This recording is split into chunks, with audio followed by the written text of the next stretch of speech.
آپ صلی اللہ علیہ وسلم کی پیدائش کا وقت آیا، جب وہ لمحہ آیا جب کہ نور زمین پر اتارا گیا. اس وقت شفا بنت اسود عبد الرحمن بن عوف کی والدہ حضرت بی بی آمنہ کے ساتھ بطور دائی، جسے ہم کہتے ہیں لیڈی ڈاکٹر. وہ فرماتی ہے کہ اس بچے کی پیدائش اتنی انوکھی تھی، نہ اس جیسا کوئی دنیا میں آیا، نہ میں نے اس بچے جیسا دنیا میں کسی کو دیکھا. میرے نبی بھی انوکھے، میرے نبی کی پیدائش بھی انوکھی. وہ فرماتی ہے جب بچے کی ولادت ہوئی تو سارا کمرہ نور سے روشن ہو گیا، ایسی چمک کمرے میں آ گئی. صبح صادق کا وقت تھا، تہجد کا وقت تھا. اس وقت میرے نبی اس زمین پر آئے. سوچے آپ وہ لمحہ کیسا تھا ہوگا جب میرے نبی چھوٹے سے بچے تھے. آج تو ہم چھوٹے بچوں کو دیکھ کر خوش ہو جاتے ہیں، وہ بھی بچوں کی شکل میں میرے نبی تھے. بی بی آمنہ کہتی ہے جب دائی نے بچے کو نکال کر میرے پہلو میں لیٹایا تو آپ صلی اللہ علیہ وسلم نے اس طرح کروٹ بدلی جس طرح آج ہم سجدہ کرتے ہیں. سبحان اللہ. پیدا ہوتے ہی میرے نبی نے سب سے پہلے اللہ کو سجدہ کیا. ایک چھوٹا سا بچہ کروٹ پلٹتا ہے، اس طرح کروٹ پلٹی کہ جس طرح بڑے آدمی، بڑے لوگ سجدہ کرتے ہیں. سارا کمرہ نور سے روشن.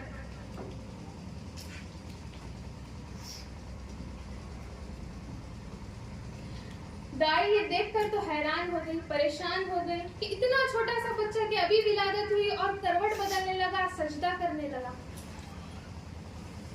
یہ کوئی عام بات تو نہیں ہے کہ چھوٹا سا بچہ ہے، سب پریشانی ہو جائیں گے. وہ کہتی ہے کہ میں بہت حیران ہو گئی. بی بی آمنہ بھی حیران ہو گئی کہ یہ کیسے ولادت ہو گئی، یہ بچہ کیسے کروٹ بدلنے لگا. تو غیبی آواز آئی، اس بچے کو شمال، جنوب، مشرق، مغرب سب پھیلا دو، سب دکھا دو تاکہ لوگ جان لیں ان کی صفات کو، ان کے درجات کو، ان کے مقام کو. انہیں آدم کی اخلاق دو، انہیں شیس کی معرفت دو، انہیں نوح کی معرفت دو، انہیں ابراہیم کی دوستی دو، انہیں یوسف کا جلال دو، انہیں یوسف کا حسن دو.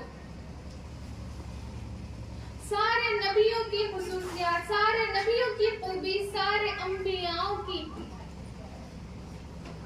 نبیوں کے امام حضرت محمد صلی اللہ علیہ وسلم کے اندر تھے. وہ سارے انبیاء کے اخلاق میرے نبی کے اندر تھے. اللہ تعالیٰ نے جب آپ صلی اللہ علیہ وسلم کی ولادت ہوئی تبھی اعلان کر دیا جو ان کے ہاتھ میں ہاتھ دے گا وہ منزل، اپنی منزل میں کامیاب ہوگا. یعنی اسی کو منزل ملے گی. جس نے ان کے ساتھ دغا کر لی، جس نے ان کے ساتھ غداری کر لی، اس نے مجھ سے غداری کی. جس نے محمد سے محبت کی، اس نے مجھ سے محبت کی. جس نے محمد سے نفرت کی، اس نے مجھ سے نفرت کی. ان کے پیچھے چلو گے تو منزل ملے گی، ان کے ہاتھ میں ہاتھ دو گے تو کامیاب ہوگے. اگر ان کے پیچھے نہ چلو گے، ان کا ساتھ چھوڑ دو گے، ان کا ہاتھ چھوڑ دو گے، تمہاری دنیا بھی برباد، تمہاری آخرت بھی برباد. ابھی میرے نبی کتنے ہیں چھوٹے سے بچے. حضرت شیس علیہ السلام کو اللہ تعالیٰ فرماتے ہیں کہ اے شیس اٹھو اٹھو، میں تمہارے ذریعے لوگوں کو اپنا پیغام سنانا چاہتا ہوں. یہ میرے نبی کی ولادت سے پہلے کا واقعہ ہے. حضرت شیس علیہ السلام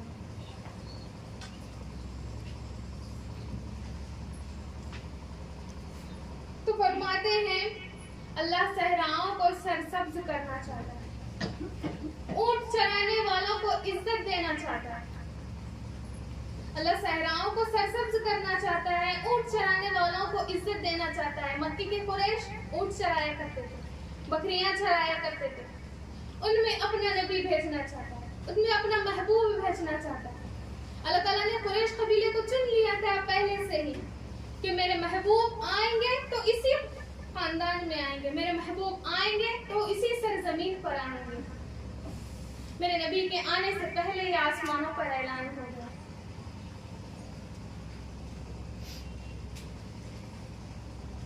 پھر اللہ تعالیٰ فرماتے ہیں میں نے اپنے اس نبی کو تواضع دوں گا. خشک لکڑیوں پر جب وہ اپنا پاؤں رکھیں گے تو وہ اس طرح گزر جائیں گے کہ وہ خشک لکڑیاں بھی نہ ٹوٹیں گی. میرے نبی جب کسی لکڑی پر سے خشک لکڑی، ایسی لکڑی جس میں ہم پاؤں رکھیں تھوڑا سا وزن ڈالیں ٹوٹ جائے گی، لیکن اللہ تعالیٰ نے میرے نبی کو وہ خوبیاں دی ہے اگر وہ سوکھی لکڑیوں پر سے بھی گزر جائیں گے تو وہ لکڑیاں بھی نہ ٹوٹیں گی. اگر وہ جلتے دیے کے اوپر سے بھی گزر جائیں گے وہ اتنے ہلکے سے گزر جائیں گے کہ دیا بھی بجھ نہ پائے گا. اتنی تعریف اللہ تعالیٰ نے اپنے محبوب کی، اپنے آخری نبی ہمارے آقا نبی کریم صلی اللہ علیہ وسلم.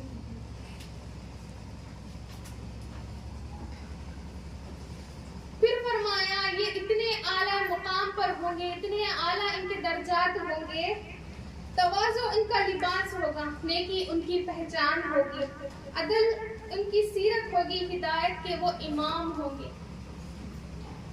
کئی تعریفیں اللہ تعالیٰ نے اپنے محبوب کے لیے کر رکھی ہیں. پھر فرمایا ان کی ملت اور دین کا نام اسلام ہوگا. اللہ تعالیٰ نے ان کے دین کو پہلے سے بتا دیا کہ وہ جو دین لے کر آئیں گے اس کا نام اسلام ہوگا. نیکی ان کی پہچان ہوگی، عدل پر وہ قائم رہیں گے، سچائی وفاداری ان کا مزاج ہوگا، اور احمد ان کا نام ہوگا. اللہ تعالیٰ نے ان کا نام بھی بتا دیا کہ وہ احمد ہوں گے. اتنی ساری خوبیاں اللہ تعالیٰ نے اپنے محبوب کی بیان کر رکھی. پھر فرمایا ان کے طفیل گمراہوں کو ہدایت دوں گا، گرے پڑوں کو بلند کروں گا، ان کے طفیل فقیروں کو غنی کروں گا، ان کے طفیل تھوڑوں کو زیادہ کروں گا، اور ان کی برکت سے بے شمار انسانیت کو جہنم سے نکال کر جنت میں داخل کروں گا. سبحان اللہ. یہ میرے نبی کے صدقے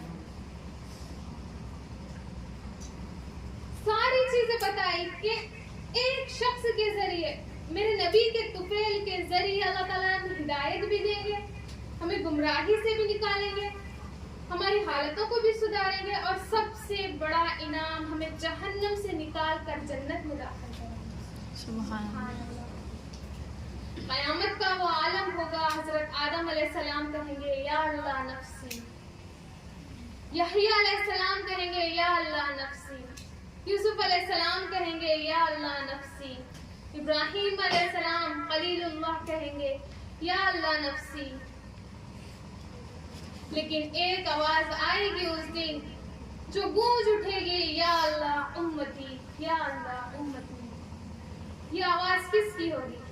حضرت محمد صلی اللہ علیہ وسلم کی.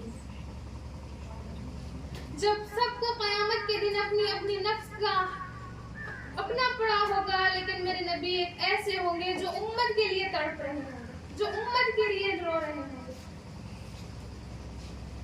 ایسی زندگی انہوں نے گزاری اپنی امتیوں کے لیے، جب تک وہ اس دنیا میں رہے، جب تک وہ صحت مند رہے، جب تک وہ چل پھرنے کی ان کے اندر طاقت تھی، جب تک وہ نمازیں پڑھتے تھے، جب تک وہ دعائیں کرتے تھے، تو ہر وقت یہی کہتے تھے یا اللہ میری امت. جب ملک الموت اللہ کے رسول کے پاس اجازت لینے آئے، انشاءاللہ یہ واقعہ بھی میں آپ کو پورا ایک تفصیل میں بتاؤں گی، ابھی تھوڑا سا سن لیں. ملک الموت جب اللہ کے رسول کے پاس اجازت لینے آئی، کہتی رہی کہ یا اللہ کے رسول اگر آپ راضی ہیں تو میرے ساتھ چلیں، اگر آپ راضی نہیں ہیں، آپ نہیں آنا چاہتے، کوئی بات نہیں میں جاؤں گی.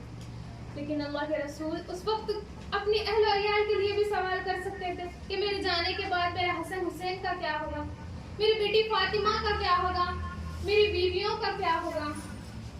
لیکن اللہ کے رسول نے صرف ایک ہی سوال کیا کہ میں چلا جاؤں گا تو میرے جانے کے بعد میری امت کا کیا ہوگا، جس کا گھرانہ پورا سامنے ہے، گھرانہ موجود ہے، صحابہ اکرام موجود ہے، چھوٹے چھوٹے بچے موجود ہیں، حسن. لیکن اس وقت نزا کی حالت ہے، روح نکلنے کو ہے، میرے نبی کی زبان پر ہے میں چلا جاؤں گا تو میرے بعد میری امت کا کیا ہوگا؟ اللہ تعالیٰ فرماتے ہیں کہ اے ملک الموت، جا کر یہ میرے محبوب کو کہہ دو کہ آپ کے جانے کے بعد آپ کی امت کی ذمہ داری ہے۔ سبحان اللہ۔ وہ نبی جو زندگی میں بھی ہمارے لیے تڑپے ہوں، وہ نبی قیامت کے دن بھی ہمارے لیے تڑپے ہیں۔ امتی امتی امتی کہتے کہتے وہ تھکیں گے۔ ابھی تو میرے نبی چھوٹے سے بچے ہیں جس کی ابھی ابھی ولادت ہوئی، سارا کمرہ مکے کی گلیوں میں خوشبوئیں پھیل گئی، مکے کی گلیوں میں روشنی پھیل گئی۔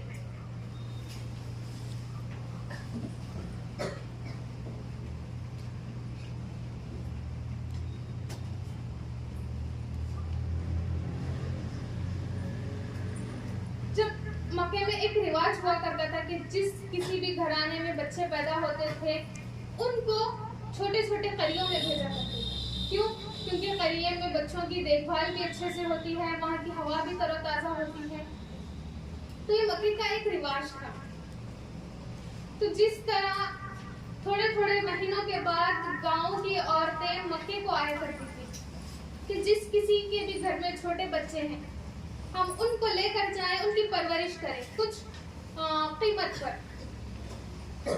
کچھ قیمت طے ہوتی تھی اور 1 سال 2 سال 3 سال ایک کانٹریکٹ ہوتا تھا ان کے پاس، یعنی اتنی قیمت لے اور اتنے سال ہمارے بچوں کی پرورش کرے۔ یہ واقعہ تو سبھی کو معلوم ہوگا جب دائی حلیمہ آپ صلی اللہ علیہ وسلم کو لینے مکہ آئی۔ دائی حلیمہ ایک ہی نہیں تھی، سارے کے سارے ایک چھوٹے سے گاؤں کی عورتیں، بنی سعد کی عورتیں تمام آئی۔ بنی سعد تھے اور چھوٹے چھوٹے قبیلے تھے، وہ ساری عورتیں اپنی اپنی سواریوں کو لے کر مکہ کی طرف روانہ ہوئی۔ حضرت حلیمہ سعدیہ رضی اللہ تعالیٰ عنہا جس کی اونٹنی بڑی ہی کمزور تھی، بیمار تھی اونٹنی، جس کی وجہ سے اس کی رفتار تیز نہیں تھی، ساری عورتیں آگے نکل گئی اور بڑے بڑے سرداروں کے بچوں کو لے لی۔ مالدار جتنے بھی مالدار بچے تھے وہ ساری عورتیں ان بچوں کو لے لی اور چھوڑا تو صرف میرے نبی کو چھوڑا، یہ سوچ کر چھوڑا کہ یہ تو یتیم ہے، نہ ماں ہے نہ باپ ہے، اس کے بدلے ہمیں قیمت زیادہ نہیں ملے گی، لیکن اللہ کے رسول صلی اللہ علیہ وسلم کا دائی حلیمہ کے پاس جانا آسمانوں پر طے ہو گیا۔ بتایا جاتا ہے کہ دائی حلیمہ نے آپ صلی اللہ علیہ وسلم کو نہیں چنا، بلکہ آپ صلی اللہ علیہ وسلم نے ہی دائی حلیمہ کو چنا۔ وہ اتنی نیکوکار پاک دامن عورت تھی۔ عرب کے اس ماحول میں بھی جہاں فحش، عیاشی، بدکاری، بت پرستی تھی، لیکن دائی حلیمہ ان کے قریب نہیں جاتی، بڑی ہی پاک دامن عورت تھی۔ جب ان کا اونٹ آہستہ آہستہ چلنے لگا، وہ آ گئی عرب میں، دیکھنے لگی، مکے کے گھروں میں جا کر پوچھنے لگی کہ کوئی بچہ ہے کیا جسے میں لے کر جاؤں پرورش کرنے۔ سارے امیر گھروں سے ایک ہی جواب ملا کہ نہیں۔ لاسٹ میں آ گئی ابو طالب کے پاس، جہاں میرے نبی چھوٹے سے تھے، آ گئے اور مجبوراً، یعنی اب کچھ چارہ تو ہے نہیں، وہ جو قیمت آتی تھی اسی پہ ان کا گھر چلتا تھا۔ اب آ گئی، وہ بچے کو لے لیے اور وہ فرماتی ہے کہ میں جب نبی کو گود میں اٹھا کر اپنی اونٹنی پر بیٹھی، میری اونٹنی ایسے دوڑنے لگی کہ جتنی بھی عورتیں میرے سے پہلے آگے نکلی تھی ان سب کو پیچھے چھوڑ دیا، میرے نبی کی برکتیں سے۔ ابھی وہ کتنے سے ہے؟ چھوٹے بچے، ایسی اونٹنی جو بالکل ہی کمزور مریض تھی، بیمار تھی، میرے نبی کے اس پر بیٹھنے سے وہ دوڑنے لگی۔ حلیمہ رضی اللہ عنہا فرماتی ہے کہ جب میں گاؤں گئی، میری بکریاں دودھ نہیں دیتا تھی، یعنی میرے بچے بھی دودھ نہیں پیتے تھے، میرے گھر بھی فاقے تھے، باقی پورے گاؤں میں ان کی بکریاں دودھ دیتی تھی، ان کے گھر چراغ جلتے تھے، ان کے بچے بھی خوش تھے، وہ بھی خوش تھے، لیکن دائی حلیمہ کا گھر ایسا تھا جہاں فاقے ہی فاقے تھے۔ حضرت حلیمہ فرماتی ہیں کہ جب نبی میرے گھر آئے میرے بکریاں دودھ ایسا دینے لگی میں بھی پیتی گئی، میرے بچے بھی پیتے گئے، گاؤں کے بچے بھی پیتے گئے۔ سبحان اللہ۔ اتنی برکت میرے نبی کے قدموں سے۔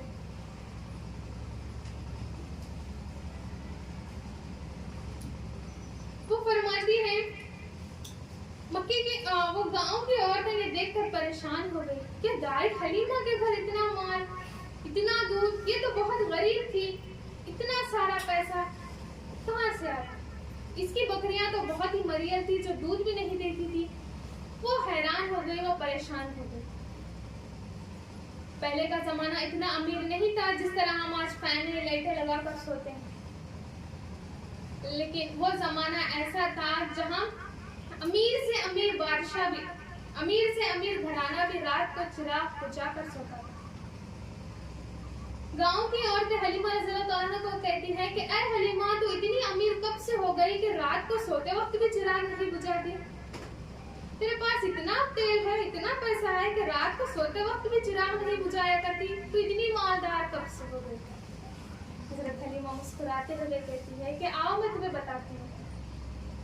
ان عورتوں کو اپنے ساتھ اپنے گھر لے جاتی ہے اور میرے نبی جھولے میں سوئے ہوتے ہیں اور لے جا کر بتاتی ہے یہ پیارا جب سے گھر آیا ہے میں نے اپنے سارے دیے توڑ دیے، دیے کی ضرورت نہ مشال کی حاجت، عجب روشنی تو نے پائی حلیمہ، بڑی توقیر تو نے پائی حلیمہ، بنی تو محمد کی دائی حلیمہ۔ وہ کہتی ہے کہ جب سے یہ پیارا میرے گھر آیا ہے نا میں نے تو سارے اپنے دیے توڑ دیے، مجھے جہاں کہیں بھی روشنی کی ضرورت ہوتی ہے بس اس بچے کو گود میں اٹھا لیتی ہوں اور اس کمرے میں نور ہی نور پھیل جاتا ہے۔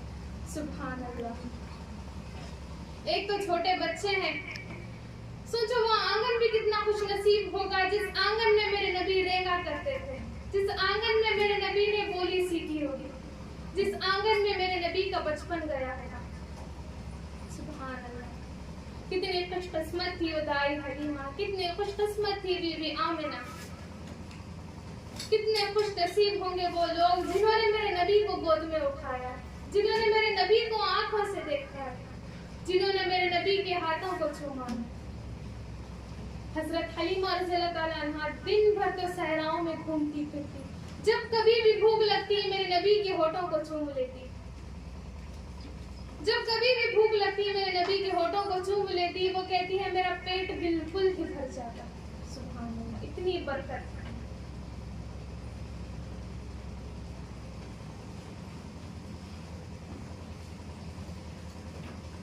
اللہ نے آپ صلی اللہ علیہ وسلم کو ایسا حسن و جمال دیا، حسن و جمال کے معاملے میں آپ صلی اللہ علیہ وسلم نے حضرت یوسف علیہ السلام کو بھی پیچھے چھوڑ دیا۔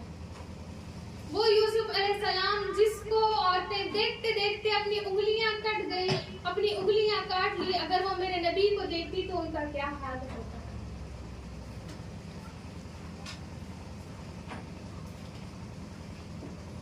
میرے نبی کی ولادت سے پہلے 12 انبیاء ایسے تھے جنہوں نے آخری نبی محمد صلی اللہ علیہ وسلم کے آنے کا انتظار کیا اور اپنی زندگی پر بس یہ تمنا کی کہ اے اللہ ہمیں نبی تو نہ بنا، بس اپنے آخری محبوب کا ہمیں امتی بنا دے۔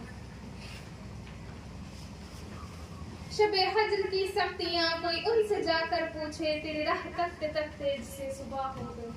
انبیاء یہ دعا کرتے تھے، انبیاء کسے کہتے ہیں؟ اللہ کے قریبی بندے، اللہ کے نبی جو گناہوں سے بالکل ہی پاک، جو جنت کے مستحق، جس کے جنت میں جانے کی پکی گارنٹی، وہ لوگ، وہ انبیاء یہ دعا کرتے تھے یا اللہ ہمیں نبی تو نہ بنا لیکن اپنے آخری نبی محمد صلی اللہ علیہ وسلم کا امتی بنا۔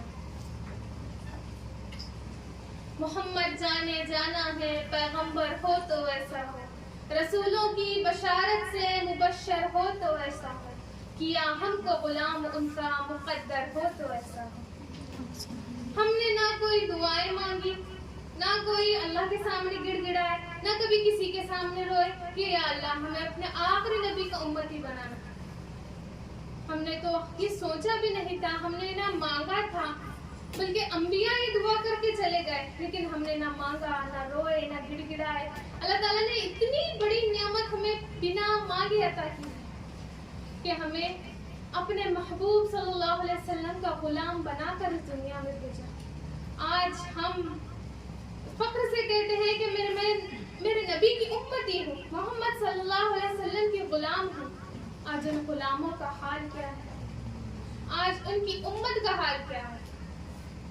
گمراہی میں، بدعتوں میں ڈوبے ہوئے،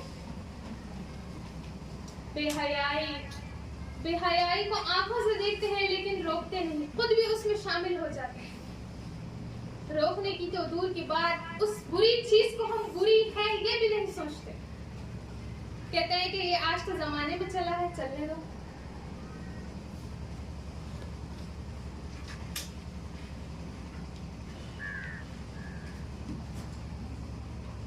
جب اللہ تعالیٰ نے ہمیں اتنی بڑی نعمت سے نوازا ہے تو اس کا ہمیں حق بھی ادا کرنا ہوگا۔ حق کس طرح ادا کریں گے؟ کبھی سوچا ہے دماغ میں کہ قیامت کا دن ہوگا جب نبی کو چہرہ دکھانا ہوگا تو کون سا چہرہ دکھائیں گے؟ کہاں منہ چھپائیں گے؟ وہاں تو نہ درخت ہوں گے، نہ پہاڑ ہوں گے، نہ کسی کی آڑ لے سکیں گے۔ آج ہم امتی ہیں، بس زبان سے کہتے ہیں کہ ہم امتی ہیں، ہمارے کردار زیرو، ہمارے اخلاق زیرو، ہمارے اعمال زیرو۔ نمازیں بھی ملتی ہے، مشکل سے ملتی ہے۔ ہماری نمازوں کا یہ حال، فرض ادا ہو جاتے ہیں، کبھی کبھی سنتیں بھی ادا ہو جاتی ہیں، نوافل تو چھوڑ دیتے ہیں۔ سنتیں کون سی سنت کب ادا کرنی ہے ہمیں یہ بھی نہیں معلوم۔ آئینہ دیکھنا بھی سنت، گھر میں داخل ہونا بھی سنت، پانی پینا بھی سنت، بیٹھنا بھی سنت، اٹھنا بھی سنت، اوپر جانا بھی سنت، نیچے آنا بھی سنت۔ آج ہمیں پتہ ہی نہیں ہے کہ کون سی چیز سنت ہے، کون سی چیز فرض ہے، کون سی چیز واجب ہے۔ آج ہم دین سے اتنی دور ہیں، دنیا کا پوچھو ہم فٹافٹ بول دیتے ہیں۔ کوئی دین کا ہم سے آ کر سوال کر لے تو ہمارے پسینے نکل جاتے ہیں۔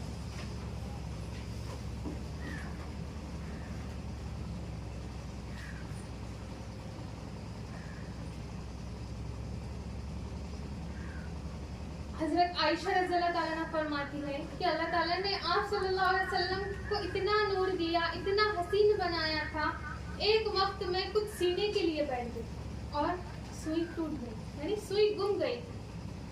میرے نبی کا گھرانہ اتنا فاقے میں گزرا، اتنی تنگی میں گزرا کہ گھر میں دیا جلانے کو تیل تک نہ تھا۔ میرے وہ نبی جس کے ایک کہنے پر احد پہاڑ کو سونا بنا دیا جاتا، لیکن میرے نبی نے وہ نہیں چاہا، جس کے گھر دیا جلانے کو تیل نہیں۔ حضرت عائشہ رضی اللہ تعالیٰ کہتی ہے کہ میں تو پریشان ہو گئی، گھر میں تیل تو ہے نہیں کہ دیا جلاؤں، اب مشکل یہ ہو گئی سوئی گم گئی۔ اتنے میں میرے نبی تشریف لائے اور عائشہ کو دیکھ کر تھوڑا سا مسکرایا۔ عائشہ رضی اللہ تعالیٰ عنہ کہتی ہے کہ نبی نے جس وقت مسکرایا، ان کے مسکرانے کے وقت میں نے اپنی سوئی ڈھونڈ لی۔ میرے نبی جب مسکراتے تھے نور کی کرنیں پڑتی تھی۔ میرے نبی کے دانتوں میں تھوڑا سا گیپ تھا، چھوٹا سا ایک گیپ تھا دونوں دانتوں میں۔ صحابہ کہتے ہیں کہ نبی جب گفتگو کرتے تھے تو اس دانت کے درمیان سے نور کی کرنیں گرتی تھی۔ سبحان اللہ۔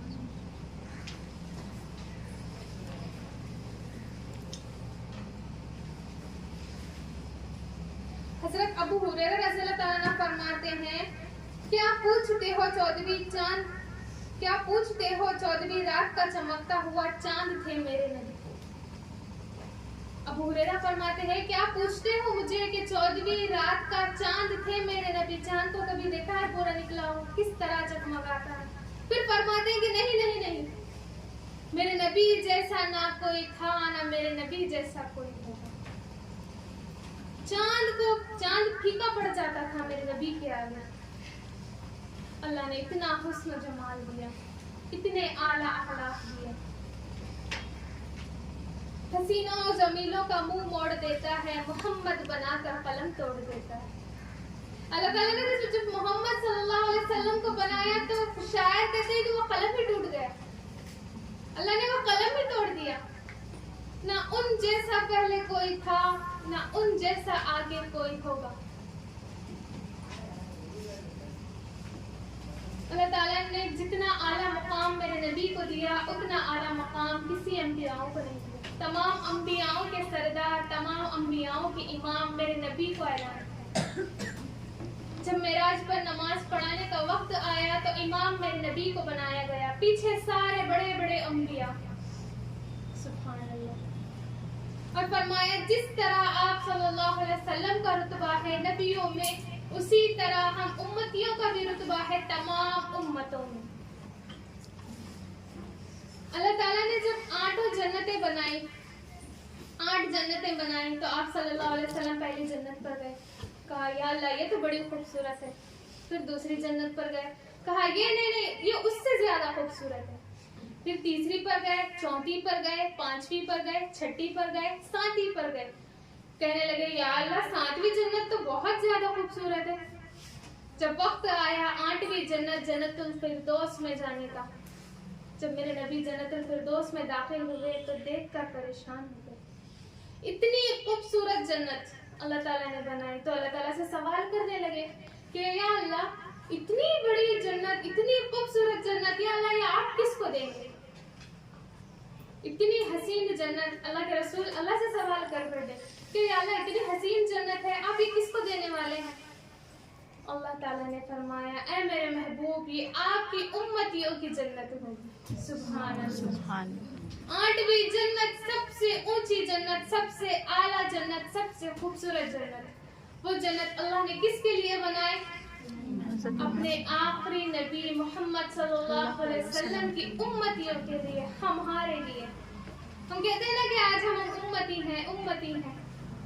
جنت الفردوس میں جانے والے عمل ہمارے ہیں. اس جنت الفردوس میں پہنچنے کے قابل ہم ہیں. ہم اپنے آپ سے سوال کریں. ہم اپنے اندر جھانک کر دیکھیں. میلاد کا مہینہ ہے. بدعتیں تو ویسے بھی چالو ہو چکی ہے. میلاد منانا نہ منانا اس میں کئی ایک اختلاف ہے. یہ جو جلوس نکالے جاتے ہیں یہ جو ڈی جے لگائے جاتے ہیں اذانوں کے وقت مسجدیں خالی ہوتی ہے سڑکیں فل ہوتی ہیں. کیا صحابہ کے دور میں میلاد نبی نہیں آیا؟ کیا صحابہ کے زمانے میں ربیع الاول کا مہینہ ہی نہیں آیا؟ کہ میرے نبی کے حیات میں ربیع الاول کا مہینہ نہیں آیا؟ کہیں تو ہم تاریخ میں اسلام کی اتنی بڑی تاریخیں اٹھا کر پڑھ لیں کہیں بھی لکھا ہو کہ میلاد النبی کے موقع پر یہ صحابی نے جلوس نکالا. کہیں کسی بھی کتاب میں ہمیں ملتا ہے پڑھنے کو کہ میلاد النبی کے موقع پر آپ صلی اللہ علیہ وسلم نے یہ جلوس نکالا.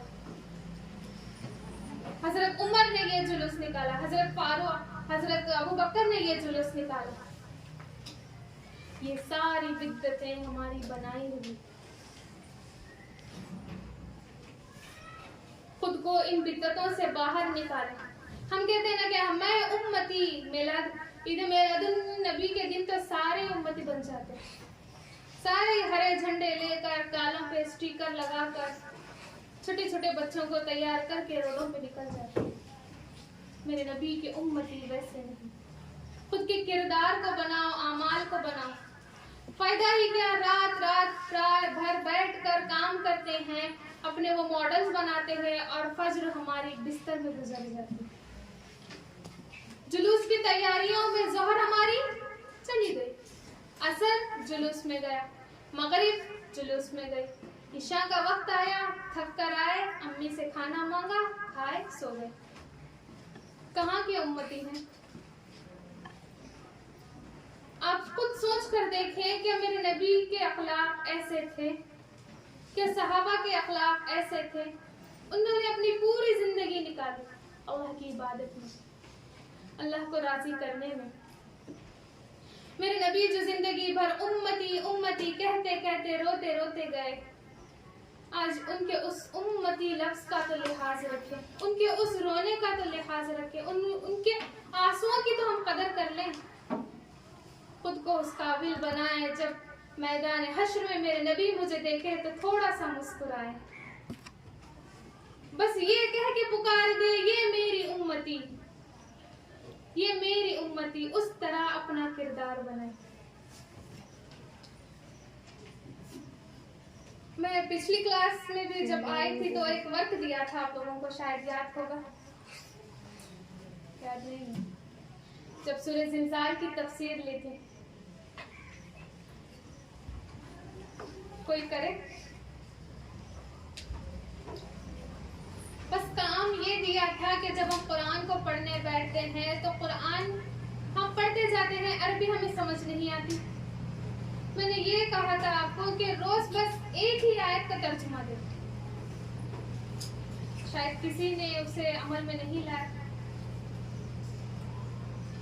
آپ تو اسکول میں ہے، پڑھنا زیادہ ہوتا ہے، میں بھی سمجھتی ہوں، لیکن جس طرح ہمیں دنیا ضروری ہے اسی طرح ہمیں دین بھی بہت زیادہ ضروری ہے۔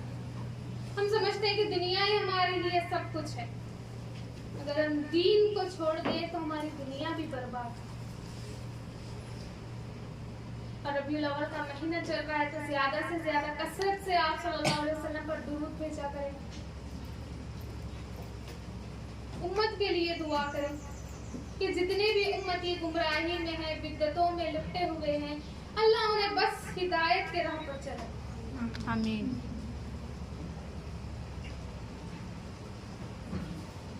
بولنا تو بہت کچھ ہے، انشاءاللہ اگلی کلاس میں اس کے آگے کا میں کنٹینیو کروں گی۔